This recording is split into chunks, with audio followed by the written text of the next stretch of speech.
I have something in this box that I've been waiting for a very long time, but first let me show you what gap this thing is going to fill in my videography, photography lineup.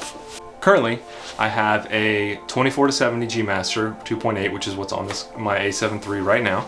And then I also have the Sony Zeiss 50 1.4, which is fantastic for portraits. Use it for weddings, clicky aperture ring. It's fantastic, love it. Haven't regretted it for a single second. 85 1.8. Also great photography, portrait. Haven't used it a ton for videography other than in interviews, corporate kind of stuff like that, just for a little bit of a tighter shot. Can be good on a gimbal, but haven't used it for a gimbal.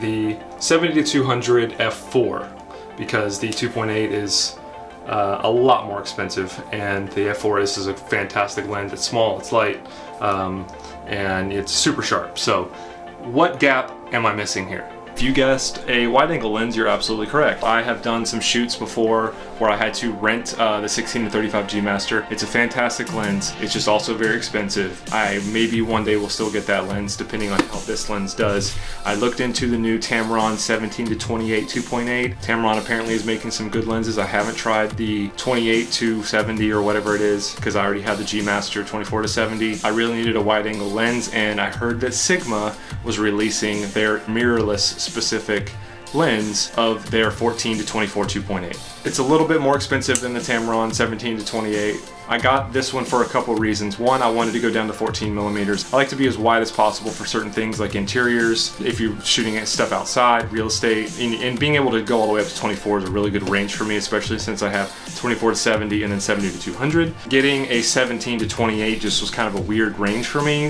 with my focal lengths. Some of you guys, it might be fine. I'm sure it's a much better, lighter lens. I'll link down below the link to the Sigma announcement for this lens.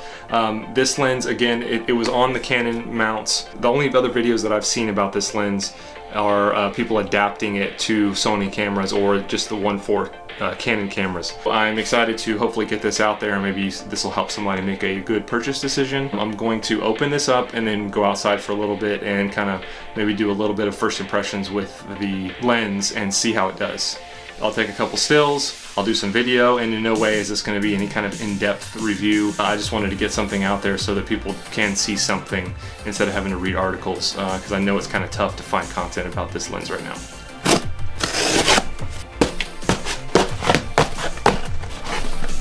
I'm just kidding, I already took it out.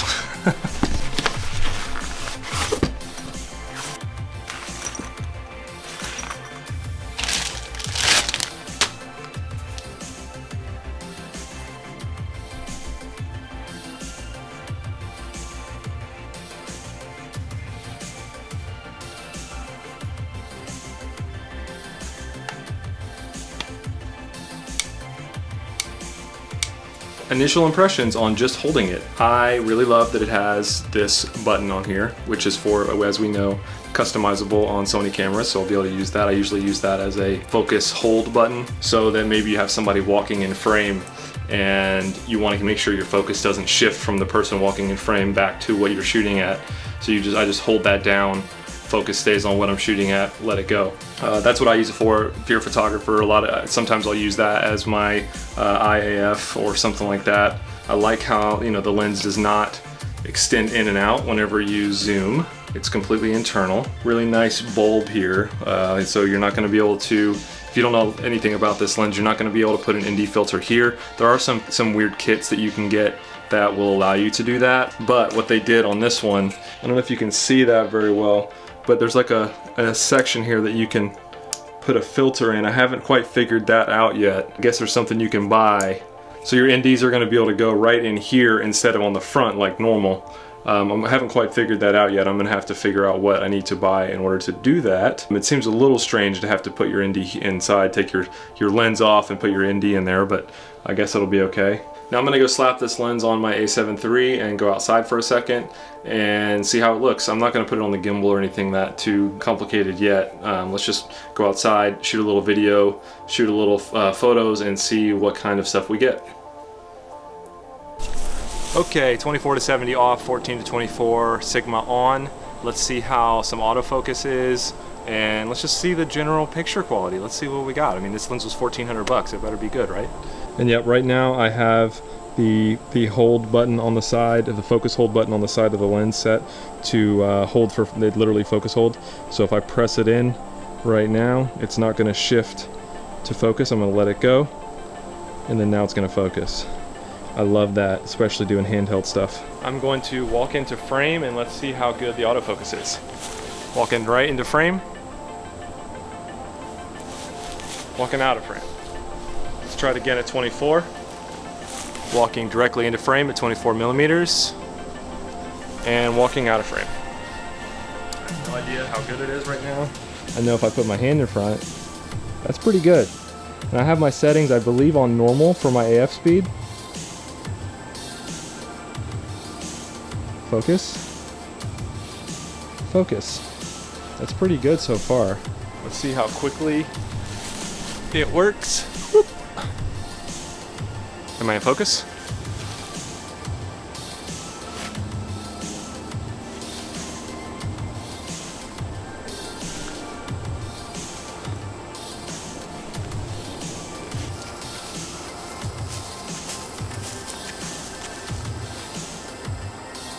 Let's test the minimum focus distance on this thing. So, all right, right now I'm about a finger gun away from the lens. I'm assuming it's probably not in focus, and I probably look super distorted as well. I am at 24 millimeter, and now I'm gonna get back again, really super close. And then now I'm about arm reach away. Definitely should be in focus. Maybe a foot.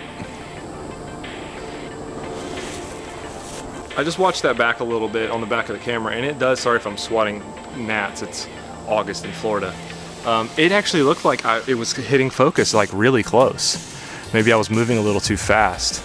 So right now I'm about finger gun away again, which is pretty close. I don't know how many inches that is. And then if we get back, you can maybe see if my nose or eyes are in focus. Getting closer again. Let's go to 14.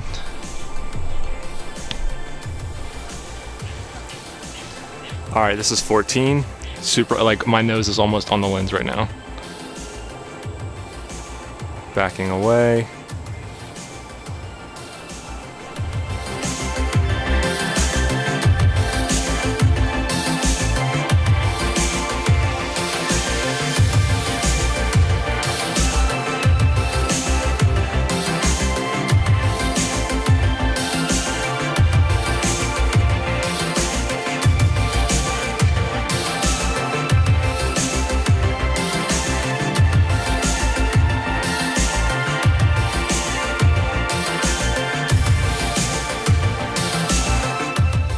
All right, we're filming far away. I'm in autofocus continuous on center focus area.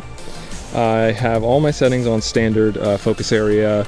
I don't have it on responsive or anything like that, just all the default stuff. And I'm gonna whip over here to my truck, Toyota. I think that's pretty quick. Let's do it again. Focus out, that's fast. Focus in, fast, one more time. That's quick. Let's do it at 14. That was at 24. 14 millimeters. That's pretty good. Let's see if I can do this without dropping it. If you are a vlogger, this might be a good lens option for you if you use Sony instead of the 16-35. This is at 14 millimeters. So look at how much more of everything that you see. Let's go up. See if I can do this without dropping it. 24.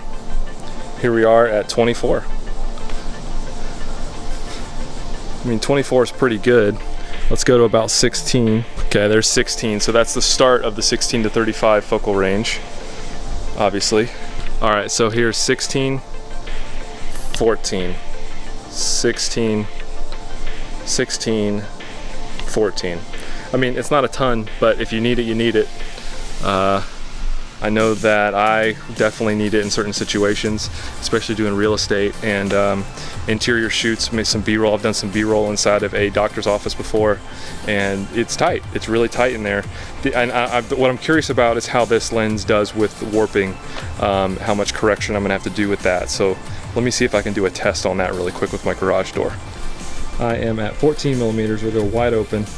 This is my garage door. It's starting, let's see if you can tell, look on the sides, look on the edges of my garage door.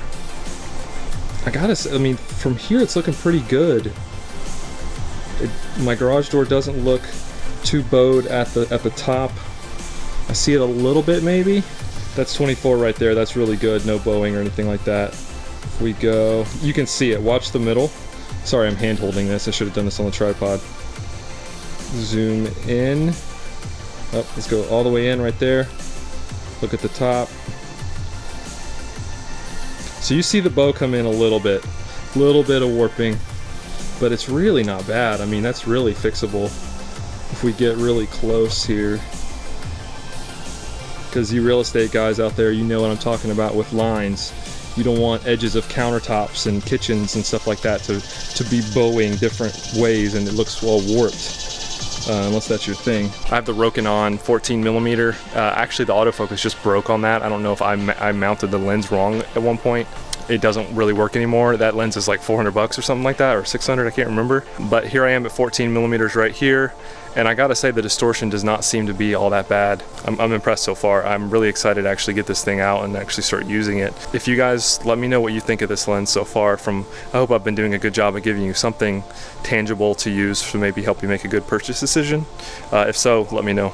Alright, so I want to wrap this up back on the 24-70 G Master. I really am liking this lens. Literally, you guys saw everything I've just done. I opened it up, went outside. I haven't actually had a chance to get it done and to do anything with it in the field. The focus ring is smooth, smooth, smooth. No clickiness in there. Makes a little bit of noise, but it's really smooth. Same with the focus ring. Makes a little noise itself too, but I didn't hear it making any motor noises or anything like that. So far it seems to be, you know, the same what we're used to with Sigma, right? They're really good quality glass, but this lens is a lot lighter than the Canon version that some of you guys might be mounting to your Sony cameras or that you're using on your Sony cameras. And just be on the lookout for this one. It was back ordered for a little while on B&H, and it finally released to me here I got it on August 20th of 2019. The one thing I don't like is, I guess I'm just not a big glossy fan, but it's glossy black. I think that's a Sigma thing. This is my first Sigma lens. But I really like that they put the focus hold button here, just like all Sony cameras. A lot of Sony lenses have that, and it's a really nice feature. But so far, really solid option if you were looking for a wide angle. It's about 1,400 bucks as of right now. Maybe that 17 to 28 is a good option for you from Tamron. It's a little bit cheaper. It's a few $100 bucks cheaper, like $500 or $600 cheaper. But for me, I just really wanted to go with Sigma because I know how sharp, good quality their glass is. They don't have a lot. Is this the first zoom for Sony E-mount by Sigma? I believe it is. I think the rest of their stuff is all primes, which are all great, but they're all very heavy and bulky. So whenever Sigma said we are making a lens that is going to be dedicated for mirrorless bodies, right now this is only available for this and I think Leica. I don't think it's available for any other bodies right now, mirrorless bodies. I hope this was valuable to you. I'm going to throw up some pictures that I took with it as well. Maybe that'll help you. And I appreciate you watching the video. I wanted to get this out there. I'm planning on doing a gear tour in my office here.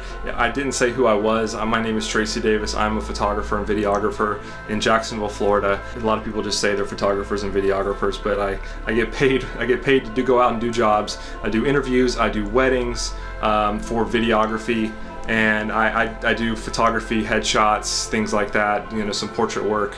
And so I do put a lot of time in for researching my gear, which is, you know, whenever I was researching this lens, I saw I think one other video about it. So I hope this finds you well and that it is a good resource for you if you are considering buying this lens. I want to do a gear tour in my office to kind of show you, hey, I put a lot of time and effort into researching all the rest of my gear, and this is what I have and what I use it for.